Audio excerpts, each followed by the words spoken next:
Olá, sejam bem-vindos a mais um encontro. Vamos falar hoje sobre o capítulo 10 de Guyton, que trata da excitação rítmica do coração.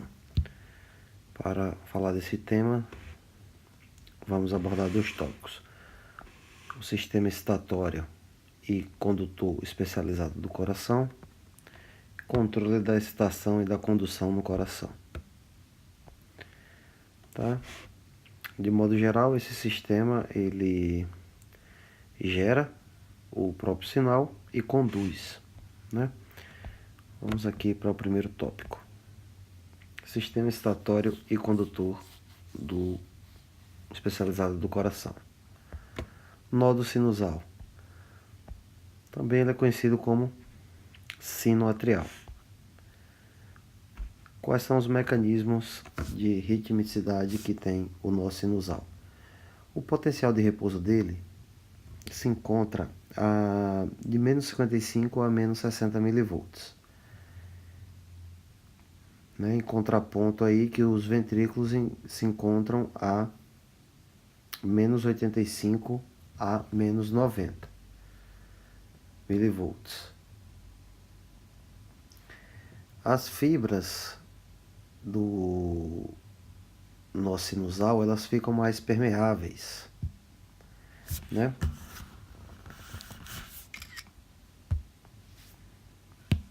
O pessoal tá tudo sem sinal aí, mas sem a acentuação, né?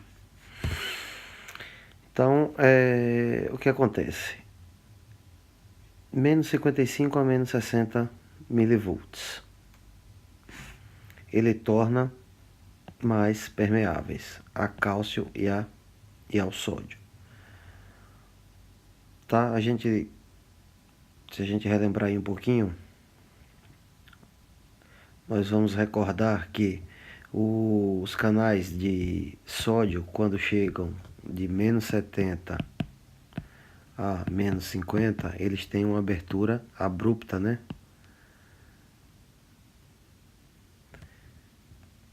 Então, quando você tem o seu potencial de repouso aqui do sinusal nessa faixa de valores, é óbvio que a permeabilidade a esses dois íons aqui estão maiores.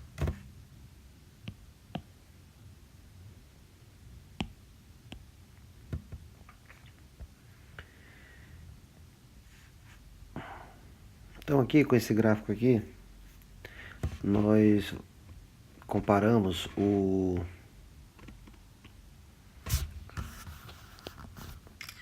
nódo sinusal com as fibras lá do ventrículo, que é essa em verde aqui, tá? Então, o que acontece? 55 mV provoca vazamentos lentos de sódio. É justamente esses vazamentos que vai provocar o quê? A autoexcitação. Então,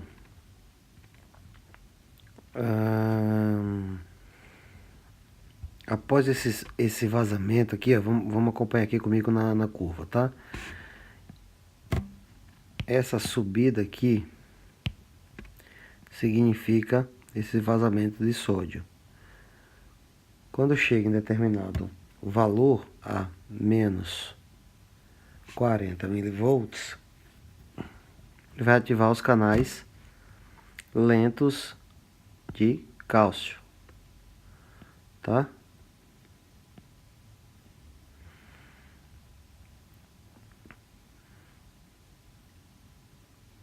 Nesse ponto aqui, nós vamos ter a abertura aí dos canais de potássio, aqui em cima, tá? E o fechamento lento deles aqui nessa subida, que vai criar a hiperpolarização, tá? Então é justamente o efluxo, né, de dentro da célula para fora e fluxo de potássio que a gente cria esse retardo aqui. Então, basicamente, já vimos isso, mas relembrar é viver. O efluxo, o sódio, né? Basicamente, ele deixa essa fibra totalmente em estado de iminência de despolarização. Porque o normal, observe aqui a verde, ó, é para estar em menos 90, né? Mas olha a diferença aqui, que as fibras do nodo sinusal estão a menos 55. Ou seja, esse caminho aqui não precisa ser trabalhado pelo nódo sinusal, né? Então daqui mesmo ele já parte para a sua despolarização, tá? E observe que uma das características dele é que ele é mais lento do que no ventrículo, né? Tá? Então, foco aqui, quem provoca alta excitação, esse vazamento aí lento de sódio.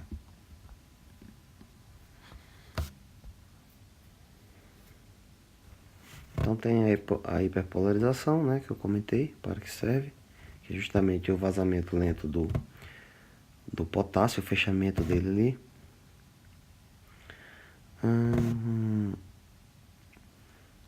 Outro tópico aqui, as vias internodal e interatrial transmitem impulso cardíaco pelos átrios, tá? Então,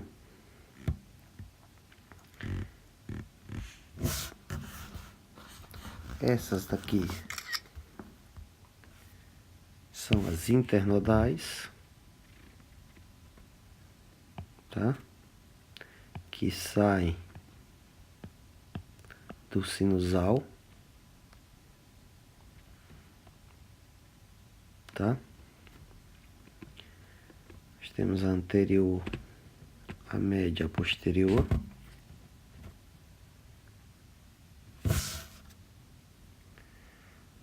O que mais sobre esse tópico aqui?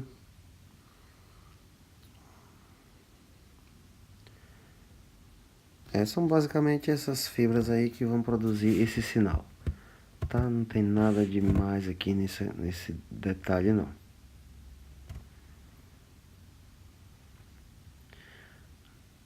Tá, vamos para o próximo tópico. As vias internodal e interatrial transmitem impulsos cardíacos pelos átrios. Acabei repetindo, né, pessoal? Aqui o tópico. Até excluir.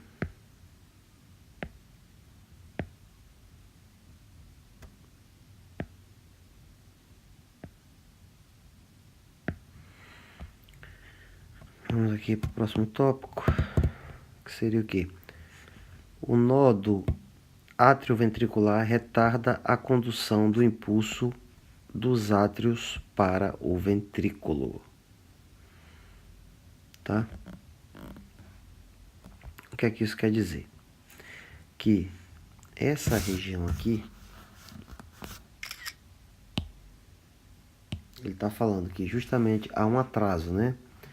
Desse ponto para esse. E é justamente essa porção aqui que vai ocasionar esse atraso.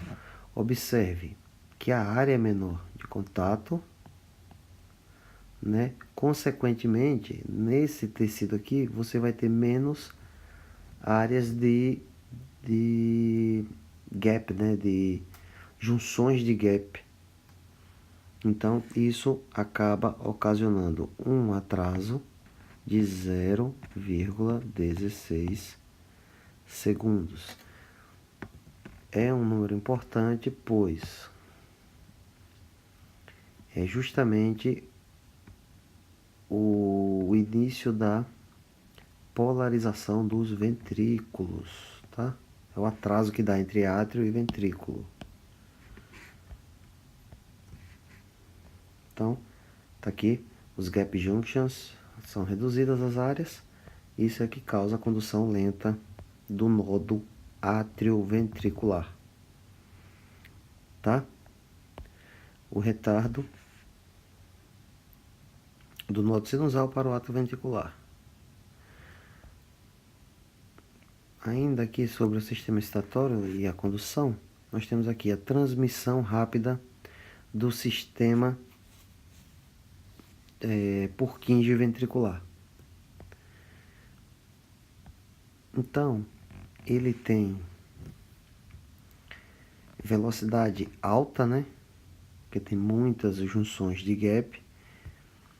E ele é 150 vezes mais rápido do que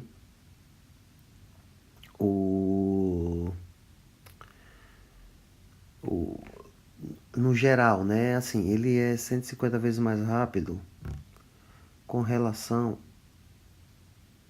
à velocidade que a corrente é conduzida pelos átrios, por exemplo, né? Nós vamos chegar num quadro final que dá para entender bem esses tempos aí.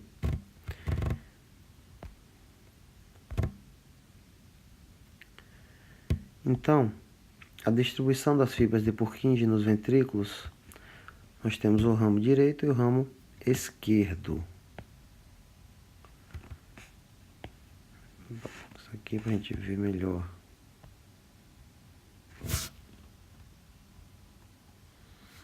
Então,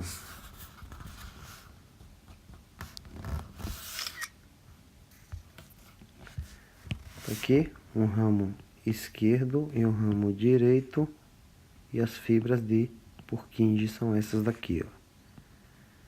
Essas aqui são as fibras de Purkinje.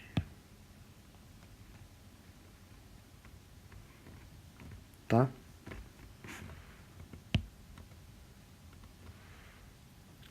Tem uma parte aqui antes que se chama feixe atrioventricular. Do feixe atrioventricular abre as duas fibras de Purkinje.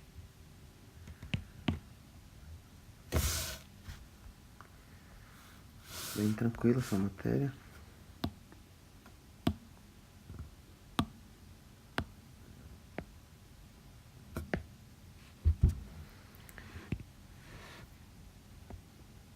Também nós vamos ter a transmissão do impulso cardíaco pelo músculo ventricular. Então, a velocidade no músculo atrial é 1/6 da velocidade das fibras de Purkinje, tá? O tempo total é de 0,06 segundos. Tá? É como eu falei, não se preocupe agora com esses tempos, que no resumo final vocês vão entender. Transmissão unidirecional pelo feixe atrioventricular. Então, entre os átrios e os ventrículos existe aquela barreira fibrosa que separa aí os sincícios, né? Então, a condução é sempre no sentido átrio-ventrículo, tá? Se ocorrer uma condução no sentido contrário, cria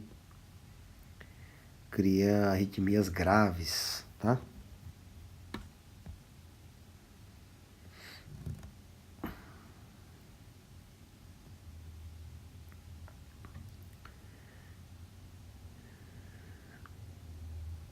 Vamos ver aqui agora o resumo dessa dispersão do impulso cardíaco ao longo do coração. É justamente os tempos que eu estava falando. tá? Então, aqui já é importante a gente ter uma noção melhor, que é o resumão de todos esses tempos aí. Então, o nó começa no sinusal. Então, aqui ele está indicando pelo tempo 0, tá? Desse ponto até aqui, há um retardo de 0,3 segundos. Tá? Tudo isso aqui é segundo, tempo em segundo.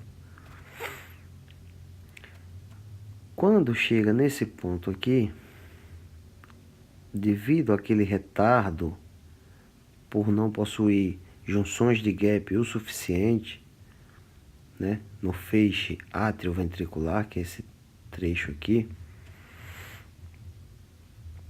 ocorre um retardo de 0,16 segundos. Observe que o feixe do coração esquerdo ele é mais rápido do que o direito. O direito demora 17, o esquerdo 16. Tá? Isso é justamente para que a contração comece nessa área, se é um tempo menor, ele começa nessa área, para depois começar nessa área aqui.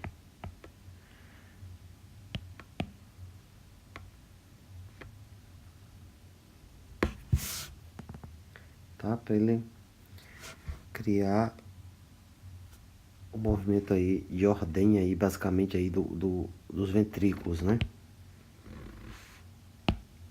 Deixa eu só pegar um vídeo aqui para você. Esse tempo que ele leva do nodo sinusal ao átrio ventricular é de apenas 0,3 segundos, né? Observe, daqui até aqui 0,3 segundos.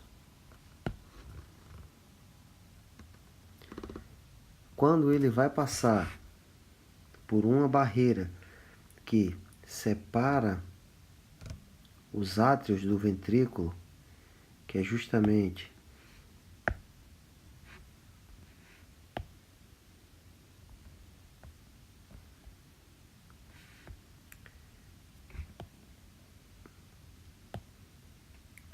essa barreira fibrosa aqui, ó. Vou tirar isso aqui.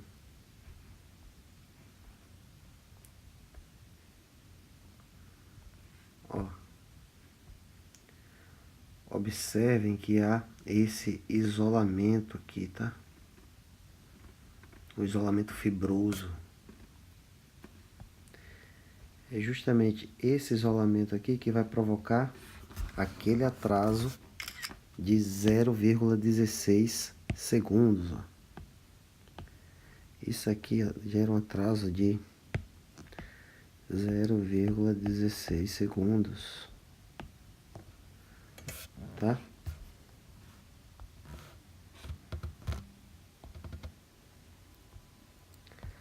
Da onde para onde? Então,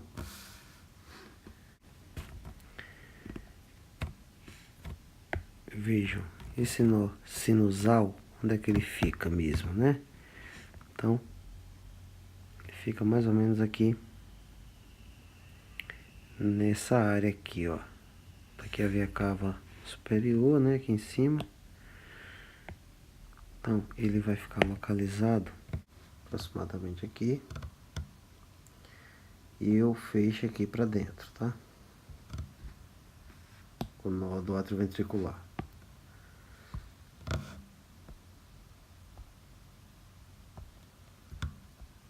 Então,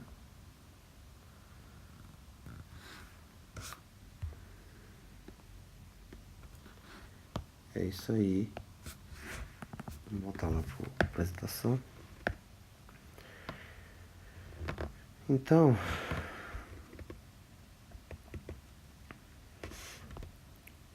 justamente aquele tempo lá que a gente estava vendo no vídeo, são esses atrasos aí, tá? ocorre do sinusal para o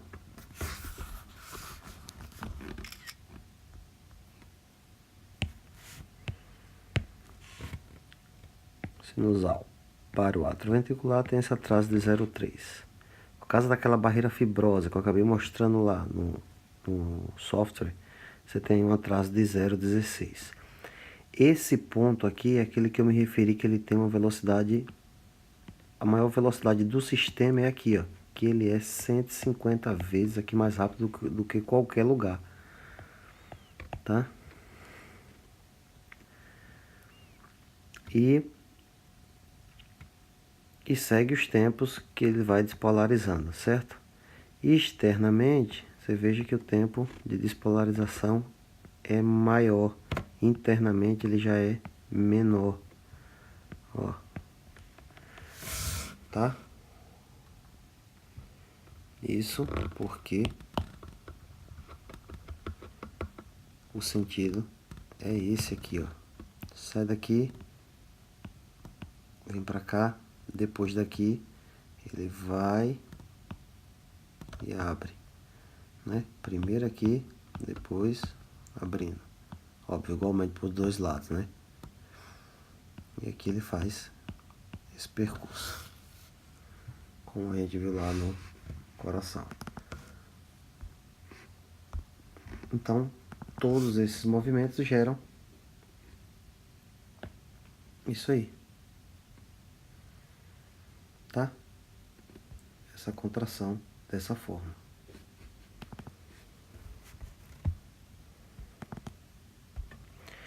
Então, isso aí. Vamos agora para o próximo tempo. O próximo tempo que é o controle da excitação da condução no coração. Tá? O nódulo sinusal é o marca-passo normal do coração.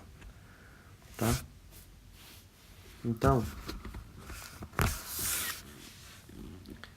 esse nódulo, antes de mais nada, né, qualquer parte tanto o sistema de Purkinje, as fibras de Purkinje ou o nódulo sinusal, eles podem se auto-excitar, certo? Ou seja, os canais, os potenciais de repouso deles já são menores do que o menos 90, né? Então, porém, o nódulo sinusal, ele é o que tem menor potencial de repouso. Ou seja, ele vai ser o primeiro a disparar sobre os demais, tá? Então, ele tem aqui uma frequência de descarga maior, ó, observe, de 70 a 80 vezes por minuto, enquanto as fibras de Purkinje, elas vão ter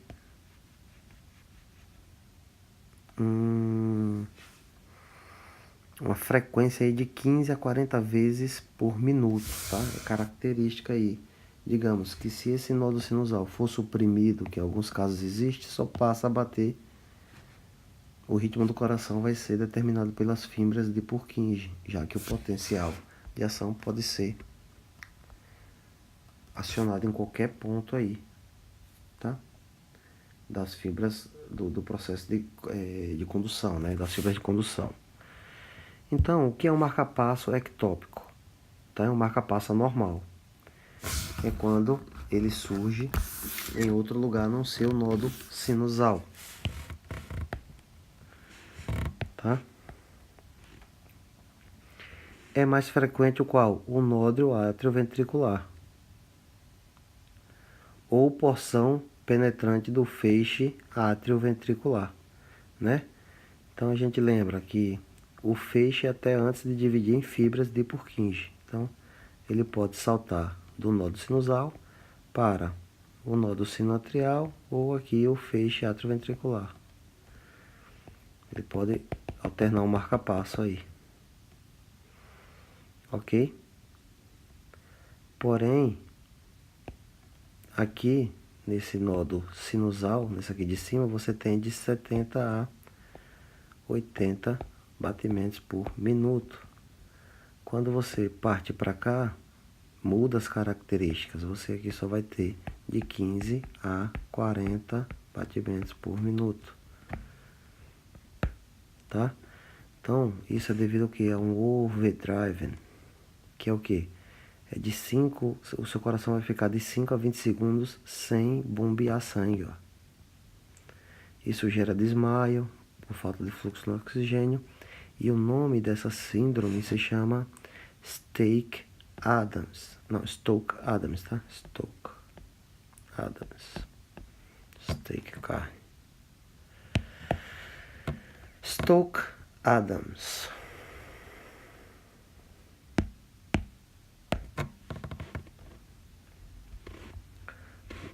Avançando, o papel das fibras de Purkinje na sincronia da contração do músculo ventricular, tá?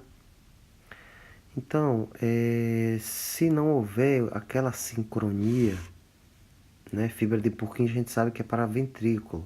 Então, se não houver a sincronia,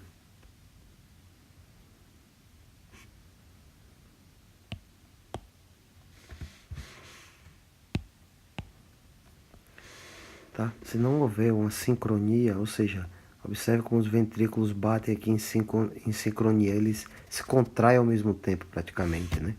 Ó, se não houver isso aí, você prejudica o bombeamento de 20 aí a 30%. Tá? Então, as fibras de Purkinje que sincronizam aí o bombeamento, tá? Os nervos simpáticos e parasimpáticos controlam a ritmicidade cardíaca da condução de impulsos pelos nervos cardíacos, tá? Então, observe agora que eu estou falando de nervos. Então, é uma parte fora, né, do sistema simpático e parasimpático. Então, eu fiz outro vídeo aqui outro dia de parasimpático e simpático. Deixa eu ver se eu pego aqui rapidamente para a gente entender. Ó, tá bem aqui. Tá? Vou dar um play aqui. Ó, observem aí.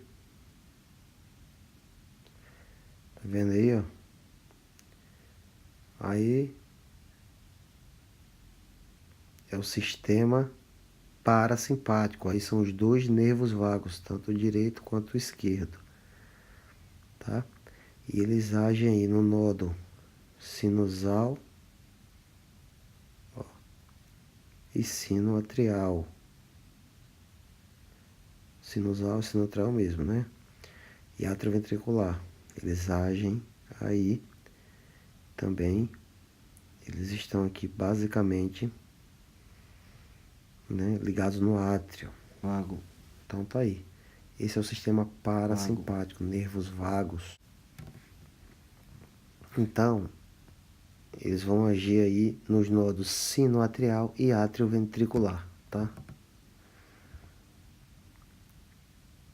A estimulação parasimpática vagal, o pessoal tá cheio de erro de português aí, mas é porque eu não tive tempo de revisar, eu também já comecei a gravar, vão relevando aí. Então, voltando aqui, que a estimulação parasimpática vagal desacelera o ritmo da condução cardíaca, né? Por que isso? Deixa eu só reduzir isso aqui, que eu acho que ficou em cima.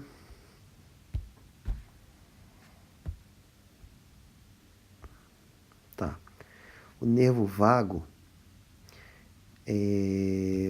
as extremidades do nervo vago, né, ele libera acetilcolina, tá? A acetilcolina, ele gera lentidão para os ventrículos, tá? No estímulo moderado, ele pode reduzir até a metade dos batimentos.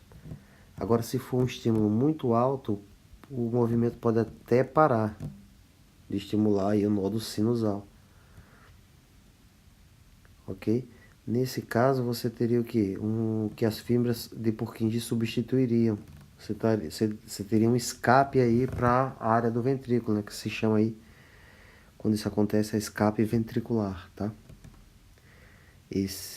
Uma estimulação alta aí do parasimpático, gerando de 5 a 20 segundos. Né? Parece com aquela síndrome de Stokes-Adams, mas não é só por uma autoestimulação aí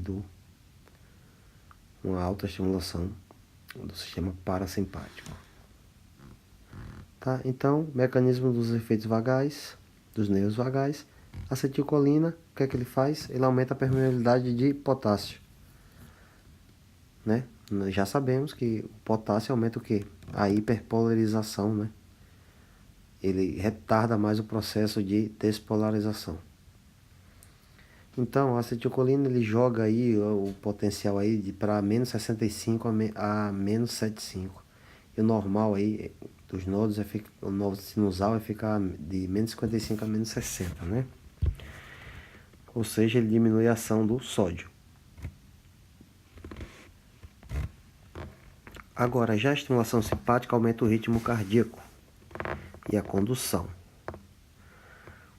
O sistema simpático ele aumenta tanto a frequência quanto a velocidade da condução quanto a força de contração.